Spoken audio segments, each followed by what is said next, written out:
give us in order that we can also be able to live a certain life that is commensurate with what we sent you as a member of parliament to do. Yes. And I think I blame it on ourselves that as members of parliament we have not done enough to account to the public on what we are doing in order to propagate in their interest. Ndoza tituira inuma nitukobera abantu. But we have mwawulira ku president nga akati titujagema ku misolo. Nga tulikanti emisolo egiteebwa ku raw materials. For example, omuntu asobola okola sabuni. Emisolo egitusobola okugyerekereza.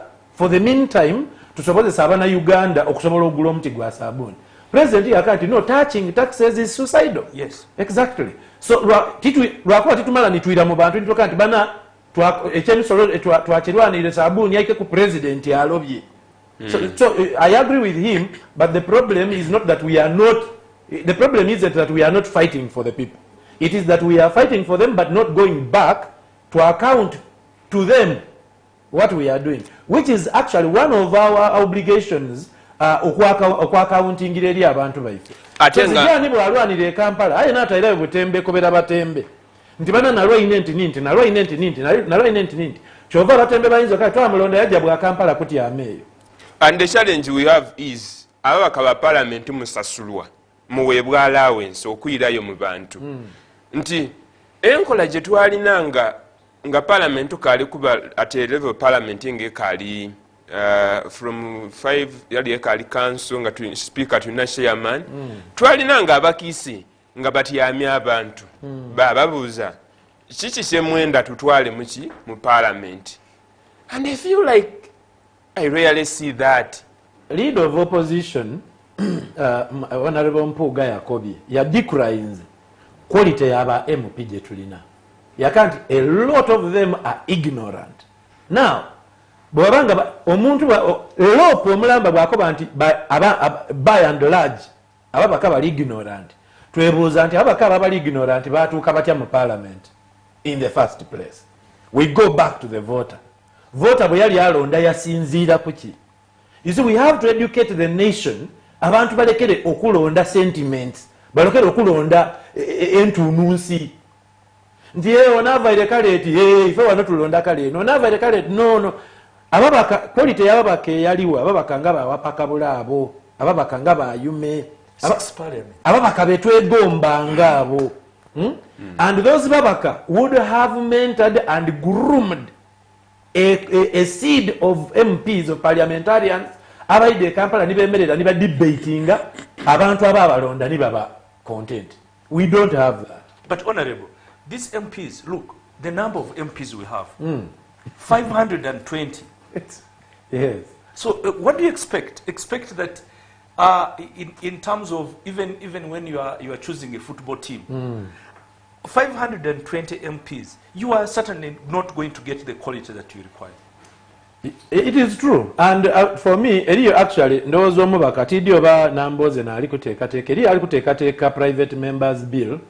Ngaenda kuogera konsonge yokukendeza babaka. I am one of the members of parliament who think that we have a prohibitively large parliament to nenda qualifications edokubo mubaka.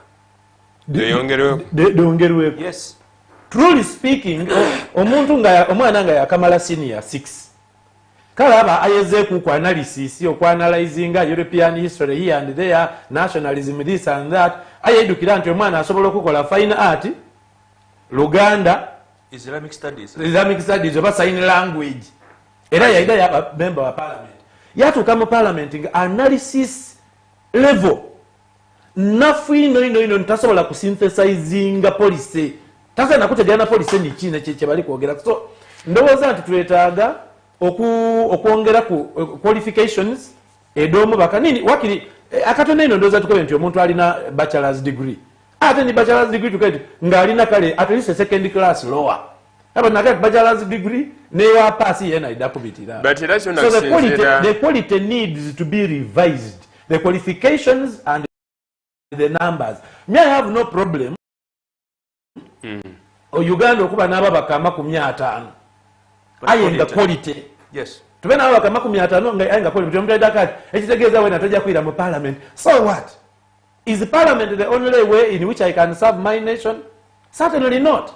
There are so many other things I can do as a productive citizen. So we shouldn't make being in parliament a source of livelihood. Don't we enter parliament? Parliament. No. Thank you.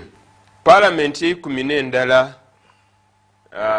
wetuogerera saawa eno nga abantu bali balingirire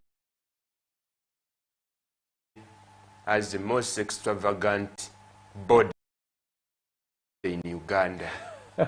Wetwabeire tuli kujja ku State of the Nation address twafunya amawulire wano ono bwedda tuyamba naye otyama ku parliament wetukakasiza ensonga eno oba State of Parliament mwabisa 2.8 billions okugula emotoka edaba speaker ndowooza mba with guts okukubuuza ng'omubaka wa parliament without wash and posts at the social media.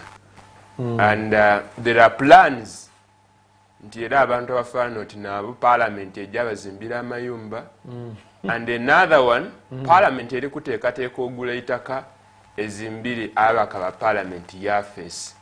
Chris Obole yali akwogera yakuba nti tupangisa ISN tetukolesa ningi ino. Are those allegations or they are true? I may not be able to be certain as to the extent of them being inaccurate and the extent to which they are accurate. I think one echemotoka ndidi nti kiriwo. Now nenda abantu bategeere parliament. Otuka nti parliament, we say parliament. Aye titubanga kuku na order paper ngeri kuku debatinga motoka ya speaker na deputy speaker na muwendo. So parliament has committees. Nze nti amaku public accounts committee central government nati amaku presidential affairs committee titi amaku budget committee. So committee ya budget abati amaku budget committee bali more competent okwiramu ekibuuzo ekyo. However bwolingirira embeera nga bweri whether we should have appropriated that amount of money towards fortunately omukisa gwenina gwo nti speaker mwidi as a personal friend. Deputy speaker yena mwidi mukwano gwange.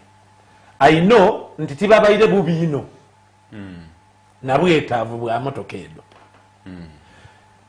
The government tiri competent kimala kuku analyzingira basinzira kuchoka nti buti tugule emotoka empyaka ere tutewale kuba olingirira yadi da government department said singa bungi ng'emotoka ditya imeyo diri kumera mu olumbugu and twaja mu procurement bagula empyaka dire bataawo kabiri aba government abakwenti dirembi diri dangerous bamala babite inuma ba manipulating a procurement process bagula emotoka denedo for their own individual comfort. So now you wonder emotoka ebwe banga yali eida kuita ngoli mu office buti bwogiguza ogivugamu eneni weta akwitire. So I think that bwembanga ngoli ninze nali nsalawo zenka ndoza nti oba oli awe ekyemotoka kyandirinzeeku. I don't know what informs the class and quality of the vehicle okuba nti eri amitwala 5 aga pound. I don't know. So tida kwe full expert of all things. Chinecho kanti parliament batufune offices bagule itaka bateke offices dababaka tidio batu etagagula itaka. Tuli kuzimba chambers empyaka. Chambers enkaire dijasigalawo parliamentary nankani premises diliawo ababaka abapangisa ku Kingdom Kampala n'abapangisa kodi dino house edindi ndowooza tusobola okumitigatinga space eyo yatumala. So if I was the one making the decision, I probably wouldn't go for land. Now twaira kucha residences, you see eri ebintu ebindi byetukyamukiramu obukyamukire. Parliament ya Uganda nemu ku parliament mu Africa edina highest attrition rate okunumunguza. Nti bano parliament yeweire over 70% did not return. Parliament yewe twena era mujja kututipinga abatayire tuyinza okubanga tuli bangi ino mpegana obanga very high mortality rate. Exactly. Mpegana obanga olina ojja kuzimbira deputy speaker amakawale ozimbire ni speaker amakawale aye nga ate bobojire kwewaibwe already besobola maka mwebali mpegana bo bazimbira wale nagwa after Kisanja kabiri ni wawulirire biteeso nga kye bali kuteekeza family ya Mutebire ati bwe muna atotola munumba tujakuwa bubi naye ng'omuntu abale nankani wa Bank of Uganda governor for a very long time ayenga kumusala gwafuna ogwe miliyoni ana plus tiyaidukira kuzimbawo kazigo kyali wajjala oba kyanja so kitegeeza nti ono yenda bwe banamukubba ekigo after 5 years oba nange asavinze n'eggwanga lino mumuleke munumba mutamuswaza kumusola kuliya era mujagulira n'olayiraku so ebintu ebindi to be honest ndowooza nti olwisi we get excited. Okay. We get excited to abandoninga omuwi w'omusolo to abandoninga Ighanga because we are in a recession. Everybody knows it. This month, you said you've not been an MP before and you were a common person. Muntu wa wansi. Olire honorable nga our submission here. Weta tukobere nti kituufu biriyo ayengeri ya binonwiremu akobye nti singa abanga niye lyandibere nga abiikiriza. What is the solution? You know, I think there is a malaise that is killing everybody politics in this body, be it the common people, be it the MPs, be it the executive, be it the judiciary. There's quite a malaise that is killing this country. This is a simple understanding that everything must work according to your own cocoon, your own area of interest, and that is the thing that you want to cover. In other words, MPs I like the openness of this honorable MP. Other MPs, they wouldn't be able to give you that kind of openness in terms of discussing and acknowledging certain things that are not right. Now, there is no reason, no justification. A person like the honorable speaker at this particular moment in time buying a vehicle of £520,000. No. It is shameful. It does not, I don't know what justification that she has. I know that certainly my good brother, Chris Obore, was trying to justify it about that purchase. Chris is a good friend of mine. But it morally does not go down well when we are discussing the poverty with which people are living, the increases in prices and the cost of living that we have had for such a long period of time. There are certain things which you morally sit and say. Now, a person like Taibwa, honestly, I take Taibwa. Forget about Honorable Anita Among, the Speaker of Parliament. She has her own story and her own lifestyle. But Taibwa, I used to think that is a person who is amiable, a person who is down to earth, a person who would be able to say, you know what, first wait, let's get out of this recession. Let's first think about what is happening to our dear population that is suffering because of what the price increases that we have gone through. And then we can come back to this idea and be able to get the vehicles, the ceremonial vehicles that they require in order for them to look very good and extremely very important people. We know they are very, extremely very important. If they don't leave, they are justifying their importance. You remember the animal farm? If they don't milk, if they don't drink milk, it is we will have had a big problem as the population who vote for them. Okay. Edashika diri 19 is the president kuba yeye yaguze baya billion imeka kaya dise ayeza nali kumwogerako. You know, Museveni is a very smart man. He always distracts the population. Agana abantu bali kwesi bakuba na babinga ali kuiba akamyu ayengeri yali kulumuka nenangani. No, however, tuabe tulikwetegereza cause I'm a kind of a person who abawe ekintu I look for the abnormal. Na bendi kulinga list ya buli muntu muli omumotoka jede naye. Yes, I did see that. Na wene ya prime minister, ya president and these two. There is at a time when we were reaching we are used to some areas. But nze lwaki ndikulemera ku parliament nti nimwe isuubi lyaife aye nti kabye mwena mbanga example jenkuwe tuli kubinga kire aye wena waba kunicholo mukanasho we lose hope tujamaliriza honorable alina ensonga gyayogeireko. President was speaking about the state of the nation. Nali ndi kwinonera ekintu state of the nation mu luzungu kitegeeza ensi nga bweyemereire embeera nga bweri. This month in the presidency's speech did he understand and address the state of the nation, according to you? I think the speech was, it was one of those speeches that I think the president honestly didn't speak to the reality of what is happening in the country. Because when he came and started saying that Uganda has now reached a middle income. We almost, actually the statement was, we almost to boundaries of the point of the middle. No. He said we had reached the middle we income. had surpassed the $1,036. $1,036 GDP. as a GDP, that every Ugandan is capable of earning that amount of money. Or that if And he said congratulations. So that is really hiding your face in the grass, so to say. You are not understanding, is that what is happening to someone in how okay, is it GDP or GNI? Because the GDP, the question of saying that the distribution, you might be earning 10 million, Exactly. me I'm earning 500,000. So the average between you and me is an indication of what is supposed to be a general income that is coming into every person in this country, which is totally wrong. So I think that the president, sometimes there are certain things he would say as a state of the nation. State of the nation, you needed to tell us about the poverty levels, about people not having food, about people not having means by rationing food. They call it what? I remember the last time that he was showing us how he can ration posho. Remember during COVID? Now, You were a bit extravagant, but you can make it in reality, and food is enough for you. yes, and rationalize it.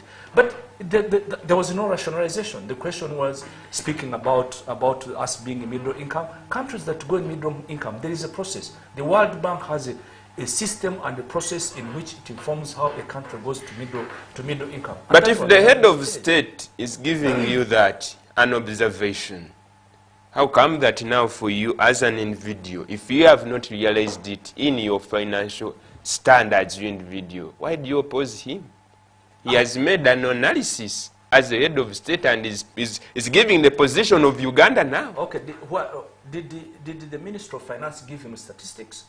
Did Bank of Uganda support those statistics that he gave? Did the UBOS, which carries out some of these analysis about the economy and the population and incomes, give us an analysis about that? And did he back it up with any concrete evidence of how Uganda has become a middle income country? No. So it was a political statement. Thank you. Honorable. President where ali kwogera obeera iwokyesa lamentation Of the nation. olina ebigambo byotera okozesa the other time wakuba the other one is hell DC. Yali alikwogera ku state of the nation embeera eriwo. Well satisfied. You see, you must have empathy for the president. It is very difficult to have something of substance to say for 36 years. Nga buli mwaka oteekwa yonna atuukiriza mukolo kubanga constitution emukoba nti alina okobera eggwanga embeera bweyemereire. Do you want Sentiyaba azira kyakukoba? Abiruti abali ajja kukoba ki? Mpagana bw'omala emyaka 36 ng'oli kulembera eggwanga wamala waatukobera nti mining industry yakolapsinga, abantu nga batunda oba mineral kyeyo bwe yagyeta ndowooza kopa nti nga batunda omuva emitayimbwa mineral eyo ng'akoba nti nga bagitunda kilo oba $6 wale bajja bafuna $4 biki n'abalobera emwani eggwanga amawanga gatalima amwani gafune biliyoni diti ife tufuna diti ekyo kibiino era nakiroba bainvesita baida bainvesita bayiba bainvesita bamala obayiba nandigemye abantu bano aye abantu abo obudulizi tibumala ekyo kibiino mumpereze bainvesita abandi. IGG yakoba nti abantu abakola mu gavumenti balina obulamu bwe bali kubaamu aye nga tibuli reflectinga check gye bafuna buli mwezi tubakole ku lifestyle audit waka nti mutakola lifestyle audit abantu abamu nakola lifestyle audit esente de bali kuiba baida kuja badi investing ebulaya mubaleke wakiri bali kudi investinga wano you know president yali ekyenkobe yanti yalamentinga yakulaga ebintu byona ebitakoze.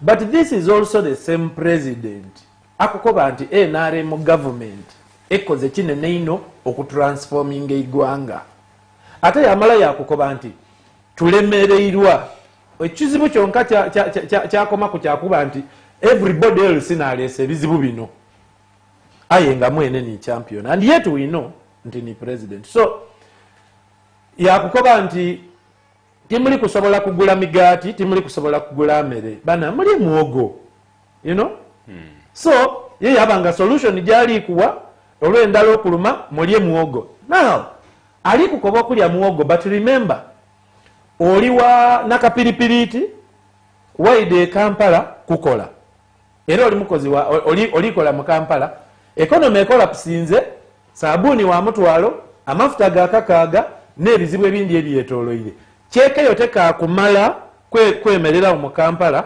ayelya muogo gwojo okuli ati bamulima nakasero muogo gwojo okuli atali makololo tali mamuyenga tali mamunyonyo muogo gwojo okuli balima wa muogo tenda kanti ababusoga basoga badaloza ati ndikuderega muogo ali eruwere muogo ali ruwero muogo tibamuleta by mobile cassava bamuleta na motoka amafuta ganinye emotoka ereta muogo idukira nti esente dojo ogula omunwe gwamu omuzigwa muogo diri determined by expenses muogo yo dabisemu okuva kuitaka yali muogo yali pangisa esente yagula emiti esente edali manga mu nimiro esente edafuwera obuuka okusima muogo okupangisa emotoka okumuta abatwisi abavuzi abatwikuzi. So we agana nti alikati lya muogo ayenga yeyerabire nti muogo yena ali expensive. So president ali out of touch with reality and tenda munenya kintu ekyo lwakubanga buli lwomala emyaka emingi nga toyidi mbeera ogitegeera bwamu theory abantu bali bubi. President yava mu nsi ki? Now you see president like president ngo wife wa Uganda yakamala emyaka 36 nga tagula mmere, yakamala emyaka 36 tagula mafuta, yakamala emyaka 36 tasasula masanalaze, yakamala emyaka 36 tagula airtime ninze mugulira niwo mugulira ebintu bino byembaza nze. I want to be honest with you, TD Bay ya kilo ya munu TD togugula mukyala na wange nagula mba mubindi ye aje yagula. So TD Bay buti president yatagulanga ku bintu ebyo kizibu ino okuwulira obulumi bw'abantu bano. So kyova bona nti national state of the national address ye yayogera ku bintu aye nga tatuuse ku bintu biri kuluma abantu ba bulido era tiya prescribinga solution. Olikuntegeera tabitegeera kubanga tabibona oba yetaaga ali abigula olowooza oti omukala moja ali nakapiripiriti oba ali moroto olowooza oti yawulira state of the national address yatola mu answer ku problem gyali nayo. The state of the nation failed to articulate the actual situation of the people omuntu wa wansi. Yakoba nti tutuse ku middle income status. Of course yatawo disclaimer. Yakoba for the first time Uganda yali ku dola 1,800 oba na 8 tubuuse dola 1,336 middle income status wetandikira. Middle income status eno olina okuba consistent above that number for minimum 3 years.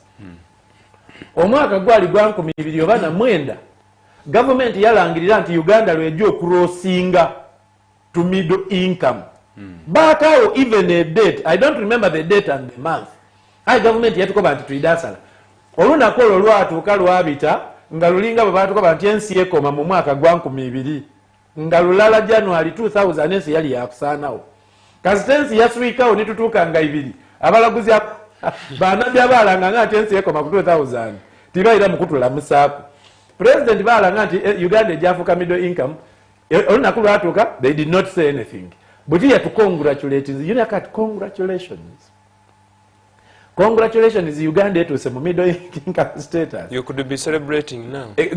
Gross domestic production divided by the population buli muna Uganda afune $100 na something muna Uganda kyali kudifuna nga life eri kwongera ku kaluba esente diri kwongera butagasa the dollar is running away lero mbaire ndi kusasula emisolo dollar ku URA kubanga URA ene determininga dollar rate wano dollar eri ku 3.87 this morning siringi eri kugwa but congratulations mutuse middle income what Dasiike bula 28 tuuka ku ssaawa 6 gw'okunkya okw'olunaku luno olwaleero nze ndi omuntu alina eisubi mu bakulembeze nene ekyandikibwa kinasumaano nga kikoba nti obukulembeze buva eri Katonda ate era ekindi oba kiri mu Basesalonika oba Corinthians awo nti mutenge ekiba mu bakulembera kubanga n'eiroboozi lya Katonda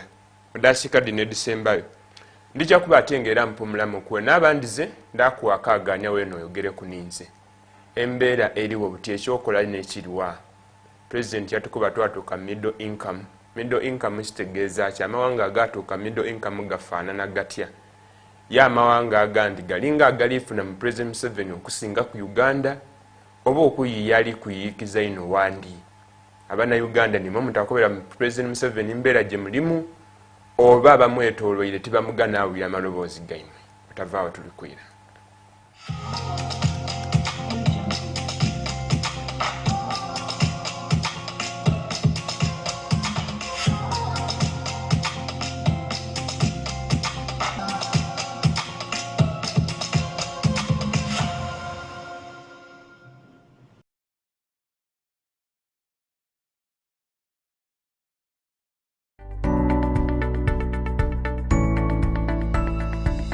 Enoni Baba TV obusoga bulayire.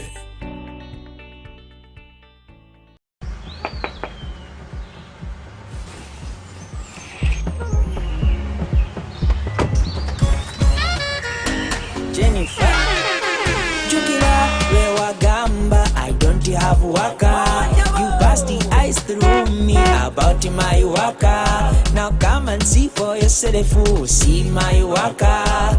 That I got with Momo Nyabo.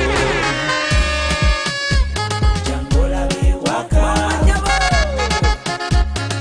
Look at you waka. See my waka. That I got with Momo Nyabo. Waka ne MTN Momo Nyabo. Teka kubutese emitwalo 2 oba okusingawo ku MTN Mobile Money yo oyinza okuba na mukisa anewanguliremu ku Toyota Succeed 3 oba okuba wanguse 2,000 buli weeki tugenda kugaba emmotoka 24 ne Mobile Money asoba mu buwumbi 2,000. It's that time of the year again to buy Azam TV and get 4 months of free subscription. Enjoy Messi, Mbappe in French League 1, Carabao Cup, Nat Geo Wild, Baby TV, CNN, Al Jazeera and all the local channels on Azam Pure at 13,000 shillings.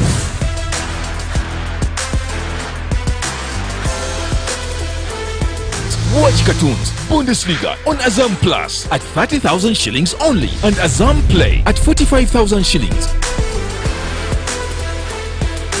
Call us on 0312 308 900 and get connected. Terms and conditions apply.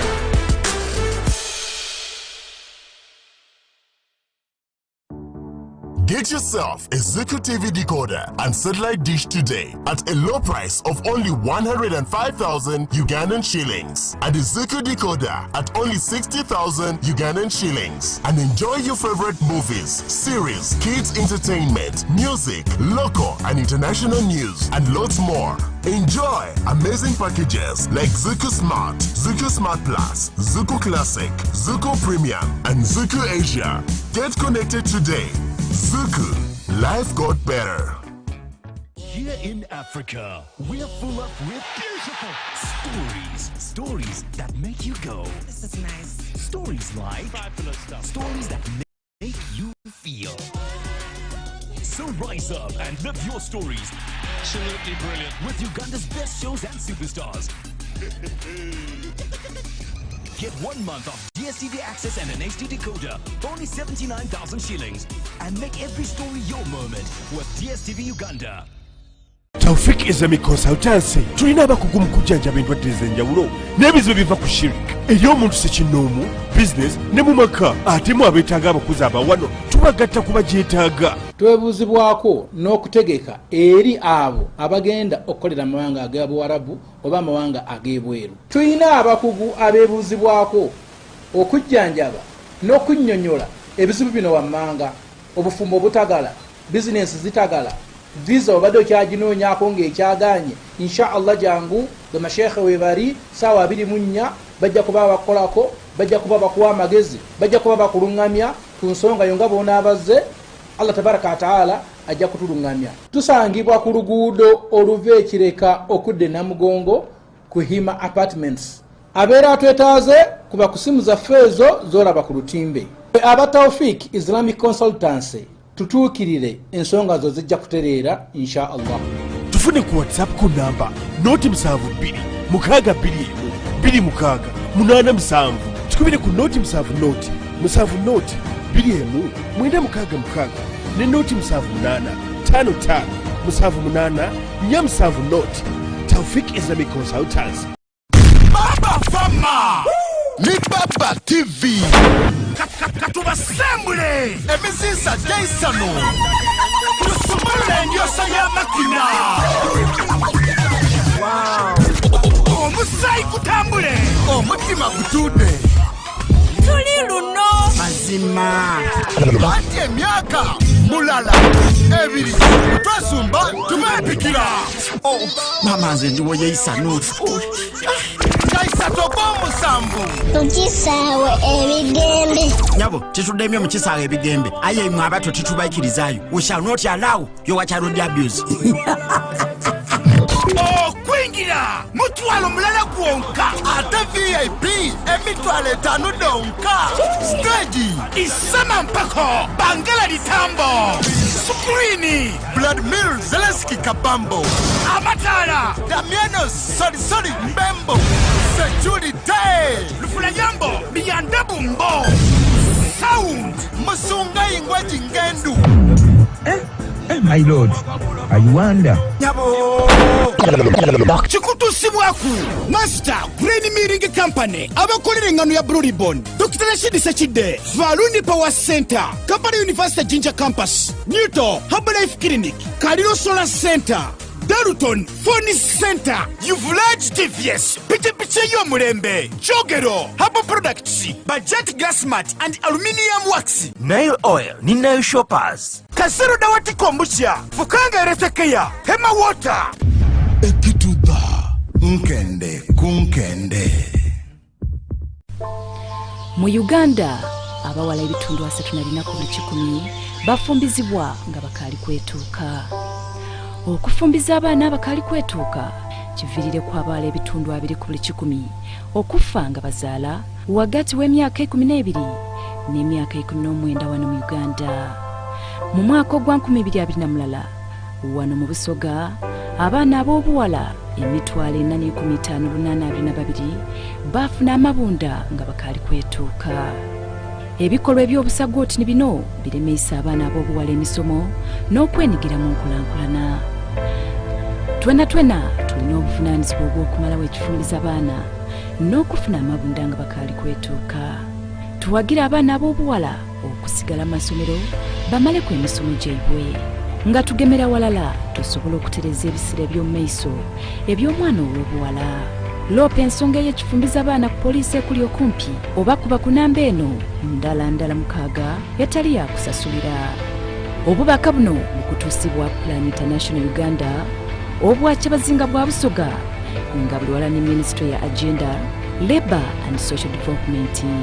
Otasubwa ku Baba TV. Ekitongole ki Plan International Uganda nga kirwala n'obwakyabazinga bwa Busoga ne Ministry y'ekikula eky'abantu beidda kubangano ku mpewo da Baba TV buli Lwakusatu okutandika n'ennaku omwezi 15 omwezi guno ku ssaawa ndala edolweigulo beidda kubanga bakubaganya ebiduubo ku butya omwana waateekebwa okukuumibwamu mu gutundutundu gwa Busoga ku mulamu ogukoba nti obukombe bwa Busoga. Otasubwa ku Baba TV.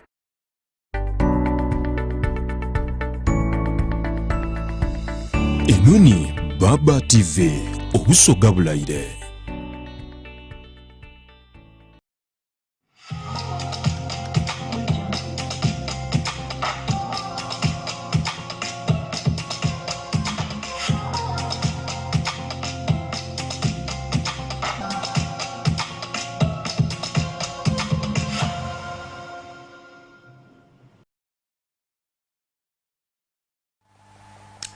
Kale nkwesusa omukuumula tuli mu kitundu kyaife ekisembayo ekya puroguramu eno kanso yaife ninze Samuel Mwesigwa sipiika wa kanso eno Mr. Bone Kagawa webala okuba ate nga oli ku puroguramu eno nimwena yemwena abali kubanga ate mutubona mu studios nina Muhonawozi Jan David omubaka wa Parliament owa Butembe akulira ba independent mu Parliament eyamaze okuba akalango nti alijja kwesimbawo ku bwa pulezidenti mwaka mukalulu akali kwirako lwasooka yampa akakwakulizo yankuba nti singa ebula omuvubuka idda era bwekikala aye ndowooza tudabibona n'abani veteran journalist Dismas Kunda twenda amaliriza of course ensonga ddewanga ine erya Uganda eryoti cinema hall buli ssaawa mubanga otyaimemu obona obufirimu obw'endawulo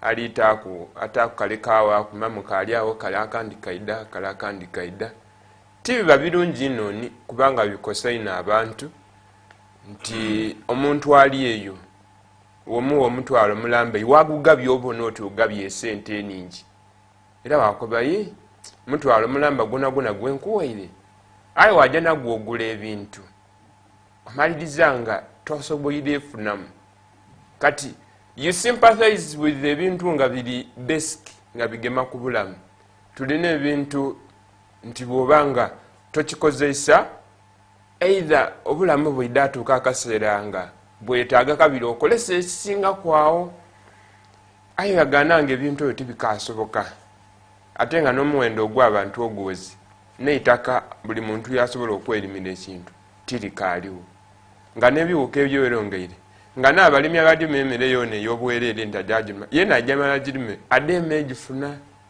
so you find nti weweetoloola buli kimu kimaliriza nga tikisoboka ensonga dda middle class tefaananizaaku n'ebibuga bye baalangirira nti bivire ku mutendero gwa municipality tibituuse ku bibuga aye webyetegereza ino kigambo nekyakyuka ebindi endawulo ntono naye ndikubona minisita Ighanga Nga yena aliko inamira esente okuba nga dibuzeewo okufandinga ebibuga bituuka ku mutendero ogwa city gwe byali birina obaako aye nze nkaalina isuubi president waaba atukule tuli middle class.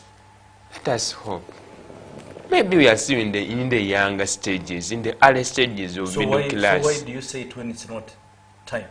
No, I mean we might be in the early stages. But early stages are not the stages of middle income. They are early stages, like you said. It's a stage. You have to get to the actual.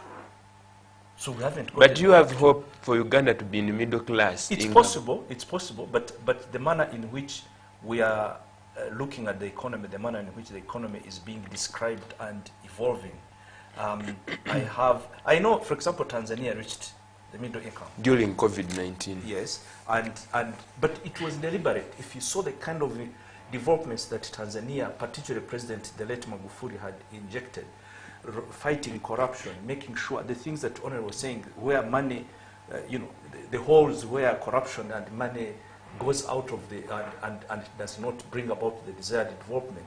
So unless we get those things right, whether we desire it, whether we think about it and want to imagine that by You said the first one was in 2009 when we were 2019 when we were supposed to get middle income. Now we're in 2022, right? So it's a deliberate thing that is done. It's a question of saying how deliberate are we in terms of development, in terms of the economic policies that we're developing in the country that can make us reach that desired goal of having a middle class. I know we can, but it has to be deliberate, and we are not deliberate about it. Tumalirize n'ensonga eno njogereko when we are off air, but jenenze tumalirize nayo. Among the things ebibeerewo mu wiiki eno ni president okwesitukira mwene alambula ebiketezo ebyendawulo ebibeeri mu political tension insecurity ali kutambula era ku lwa Heroes Day olunaku lw'abazira yasinzira capsule yonna yakola statements and address. Yali capsule but in Karamoja region. Capture is Sabay. Capture is in Sabay. But he was in Kapshura. Okay. President we yesitukira eyisayogeera ino ku nsonga da security for many times buli waida yawa solution nedo nendino. Okwesitukira kwa president mwene kuyinza oleeta isuubi? Whether or not kuleeta isuubi kyetuteekwa okudiducinga mu ekyo kiri nti embeera teri bulungi. Now I don't want to claim to have a better understanding of security matters than Museveni. I am sure that he is an expert in that arena. The question is whether he still has the cutting edge mindset to address the challenges of the time. Tidi oba ni leero ali Karamoja oba ali kwirayo olwaleero ayi olwaido abakalamoja bakubye omu ku bakulu bambega abakulu amasasi mwami Lopuli bamuyita ali kujja ku addressing insecurity bamulazeeku nti basobola okuyita mbega ali kuteeka afulumya report edigemagana n'insecurity. So insecurity teri Karamoja wonka eri wona ni mu wano mu Kampala insecurity eriwo wairenga abantu abandi batambula nga bali oblivious tibaidi aye tuidi nti abantu bawuyizibwa basalwamu ebyomunda na biki. So president ali kulaga nti ali aware. We must credit him for being aware that there is a security situation that requires the commander-in-chief to be personally involved. Aye bwoba alina obusobozi obumalawo insecurity eyo kyentaidi. Because ngabo enkobye nti everything rises and falls on leadership. President Museveni ni commander-in-chief. Under him there are other commanders. One of those commanders is the commander of the land forces, General Muhoozi Kainerugaba. Bwe yawulira ebiri kufa Karamoja yakola statement eyameza abantu olutiko. Yakati abakalamoja tulikuida tubalagire ku bwereere. So ndowooza president yatiire mutabano okujja okulaga kubale ndowooza mutabano aboneka yakulanga abona Swaziniga commando True Rambo missing in action no retreat no surrender. But ye ebintu bye yabakati ndikuida kubavamia kuba malawo. Ndowooza president alumwike kujja kukata abanange omwana ataida. So security teri bulungi. Mzee Astrika ajire of course tumufunding okole ebyo era alikola omulimo gwe whether or not anasobola is the question we should wait and see. Ayenga emirundi egisinga oidi nze nsoma Bible. Eri olutalo lwa Isiraeli lwaniniintire ino tidukira balirwana n'Abafirisuuti. Aye Daudi yaja. Daudi ne yali commander in chief. Aye at the time yali mukaire ino. Era yawono okwitibwa ba evacuating bakati you are increasing the security burden on us. Kwa utebo na president bwaja mu kitundu. Convoy eja n'amaje. Air Force eba engaged, land forces daba engaged, police daba engaged, bambega baba engaged. The burden on the nation, on the taxpayer, air convoy ya president is extremely high when we are writhing under a painful economy. So president agire, we are hemorrhaging more, tuli spending a sente ningi, ayo ba strategy ye nati satisa abantu kwa president mwene tagema bya kulwanisa. Yaje ati amamotenti ye afune time awo addressing abakulu ba security departments. Amalo ba addressing ati of course bamusinga okutegeera ekyokola ne jja mmacho kwa nabali ku ground ave yaire. To comment no, president yagire, everything will be okay. But Karamoja has always been a hotspot, a hotbed for insecurity. Bako bati bali ku disarminga they declared a successful disarmament program. But people are being killed with guns. Where are these guns coming from? And the guns don't come from America.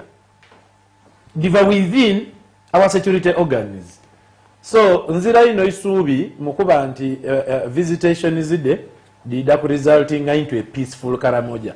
If it does, well and good, and we will appreciate if it does, because these Karamajongs, Bambi, they have suffered too long, they are lagging behind in terms of development. You see, people look at Karamoja and the Kajongs, and they think that cattle rustling and insecurity is their hobby. It is not their hobby. You see, when the pain of remaining the same surpasses the pain of change, you will change. These people are in pain, and it is their pain that should be addressed. Karamoja needs to be revamped. There needs to be feasible economic programs. Edisobola okudiverting abakaramoja bano bategere nti there can be commerce beyond cattle rustling. Okay. There can be commerce beyond what they have been used to. Until that is done, now government, I think, is aware of that and is trying to go that direction. Balimi engu because engude nungi engude nakudi no emoroto nungi no mining erikuba revamped, hospitality tourism eriko eyongera bali kuzimba amahotelo. The question is whether amahotelo gano gali owned by Karamajongs. The question is whether the mines are owned by Karamajongs. Kube liyo kwanti muliko la mining yenga bantu bali kuvambarara bajere bano na zabu bafu na sente omukaramoja bamulekera gaina ngebasimwire simu. This month, as we summarize, Honorable talked about the visit of the president bringing an aspect of the economy and the detention on security. That when the president is to visit, it is an economic, it impacts the economy, and it's again the burden of security. But above all, do you see hope in his visits? I tend to agree with what Honorable said.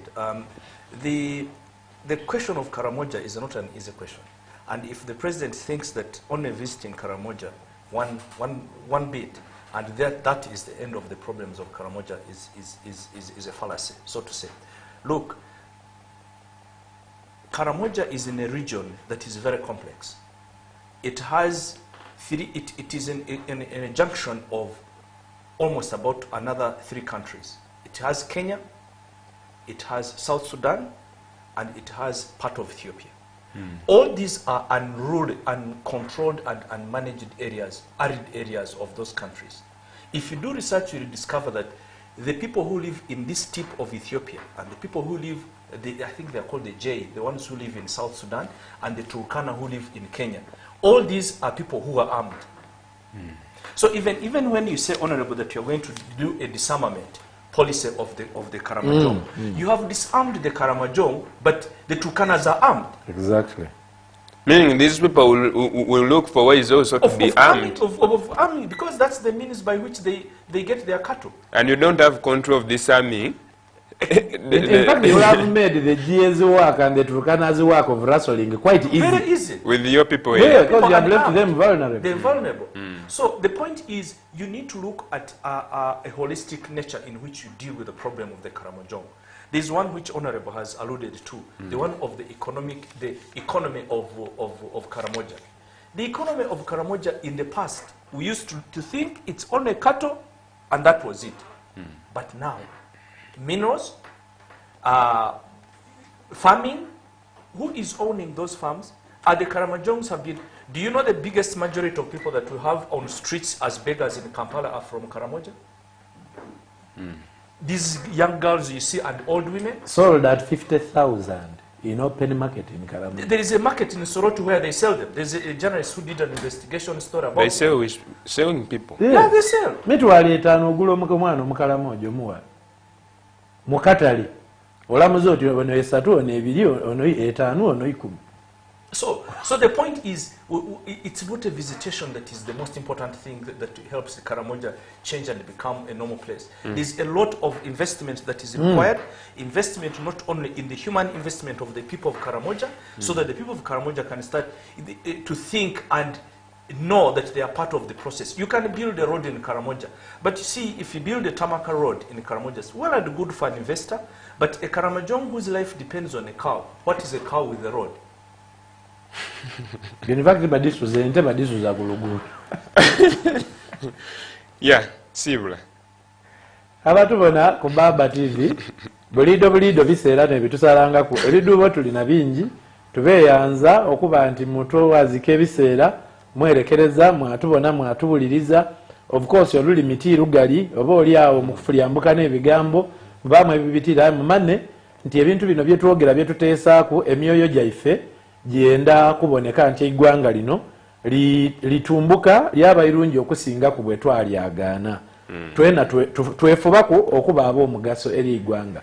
Nimu omutu w'amaani kuba nimu omututume eno mu nkiiko d'eggwanga tubeebaza nenda okulamusaako abantu bange ab'ebutembe n'okutuusa okusaasira kwange ewantunda mpulira okufa kwa muzeeyi ise wa munange Saddam nti kitalo ino tuwulira okufa kwa muzeeyi Kyebambe ajja okuziikwa empambwe banange kitalo ino era ntuusa okusaasira n'eri mwani naze namuyomba abali kutubona mwena bwera blogger nkubo inaawo mwebale kuba ku program.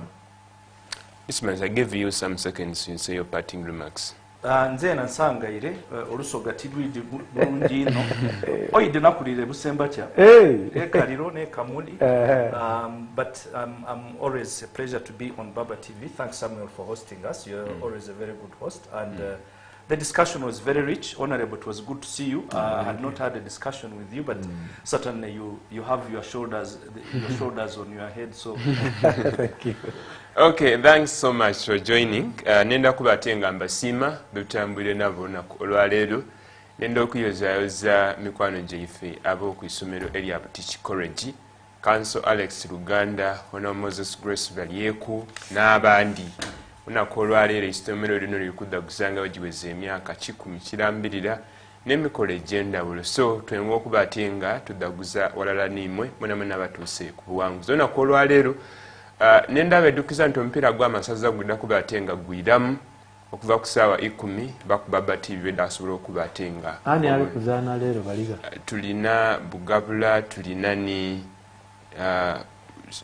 Bulamoji. Omupiira gujabaawo ku bitundu by'Enamwiwa.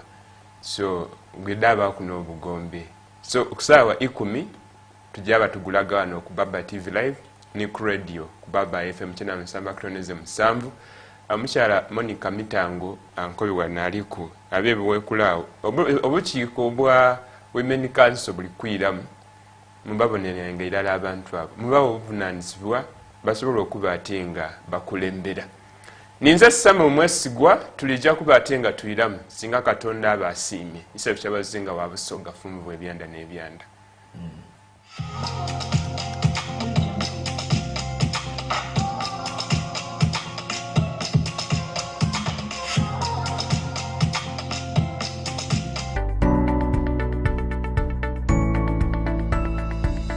Enoni Baba TV obusoga bulaire. For the past years, the war against germs has only escalated. You know, now with COVID-19, I'll share a secret.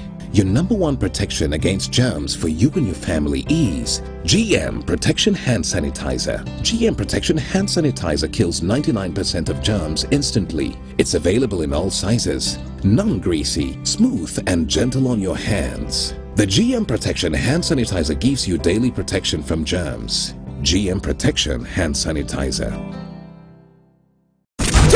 kombucha kyekyokunywa kyaffe ekipya katale mugezeeko munywa awantu wonna obudde bwonna ye kombucha atujjukiza ebiseera ebirungi eyo mu byalo byaffe ne bajjajjaffe asoboddwa 100 ku 10 mu bibala eby'obutonde ng'entangawuzi losmel ekisubi amajaani ate ng'alimu ne probiotics ayamba ennyo entambuza y'emmere mu mubiri n'okukuuma ng'oli mulamu nywa jjajja kombucha leero osigale ng'oli musanyufu ate ng'oli mulamu asangibwa mu maduuka ne supermarkets wonna mu ggwanga.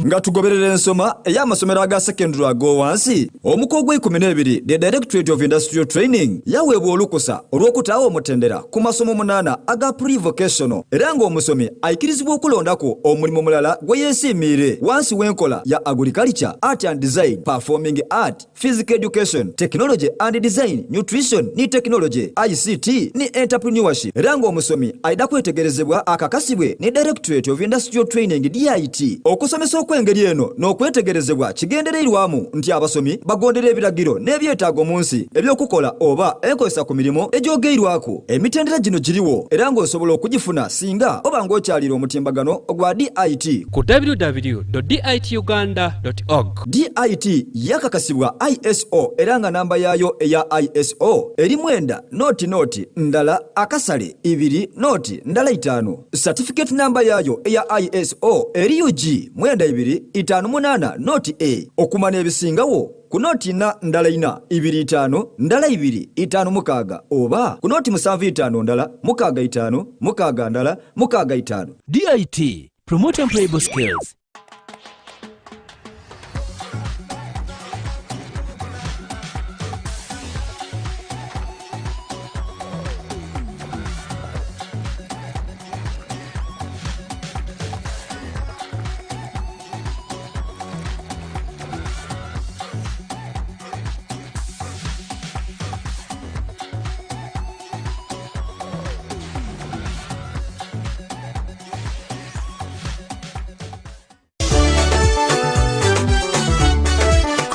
For all nations nga baliwo mu abakulembeze b'abasumba b'abalokole Jinja awamu n'obukulembeze bwa Busoga Diocese babayita mu lukuŋŋaana lw'enjiri lwa Reinhard Bonke the Great Gospel Crusade olukulembeddwa Daniel Kolenda omusika wa Reinhard Bonke awamu ne Evangelist Randy Roberts Jinja were grounds opposite JCC ku luguudo oludda ewalukuba okuva ng'ennaku z'omwezi 3 omwezi ogw'omukaaga okutuusa nga 3 omwezi gw'omusanvu. Jinja ekyaliddwa abasajja ba Katonda bazze kugiwa mukisa ne Uganda yonna. Jangu tusabe tusinze tutendereze Katonda ofune ekyamagero kyo Mukama nga bw'agamba mu Marko 14:24.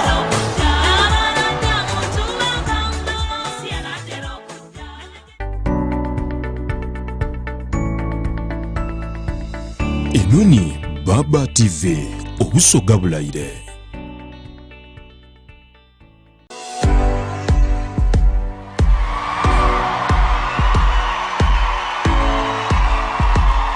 Kala ali ku Baba TV nkwaniza nnyo bali gyekuumirako buli lwa mukaga saa mukaga zennyini amanya n'eddoboozi n'ettimo owakabine munange Shadrack okulaba nti ate tukutuusaako talents z'abaana. Of course nga bwe twakusuubiza nti every single Saturday tujja kuba tukulaga talents ez'enjawulo across the whole country, East Africa na Africa yonna ate n'ensi yonna yonna okutwaliza awamu. Mukola kyamaanyi abali ku Star Times, abali ku Go TV, abatulabira ku DSTV na Zam TV n'abali live ku Facebook nako kwetulinyo olunaku lwaleero nga bulijjo nti bulijjo tukola kasavu kanyama last weekend twakulaga Voice Nancy yalina show ku Savers amwe bali kujja abajja mwali bangi nnyo n'akikuba ate olunaku lwaleero tulina munnabitone omulala nsanso program eno nange nsanyusa Basanga kubabuuza ku Mulusoga weeyandule niwani ni talanta yo tutandikirawo. Balamwisa banaidinda mwena abebusoga mwena balamwisa nze mwana wa Busoga amayina gange nenze Mwesigwa Elizabeth nga nzalibwa Ighanga emirimu gyange njikakalabizaawo Luwuka Munaigobya village awo mu Koma sub county opposite technical awo wenkakalabiza emirimu gyange.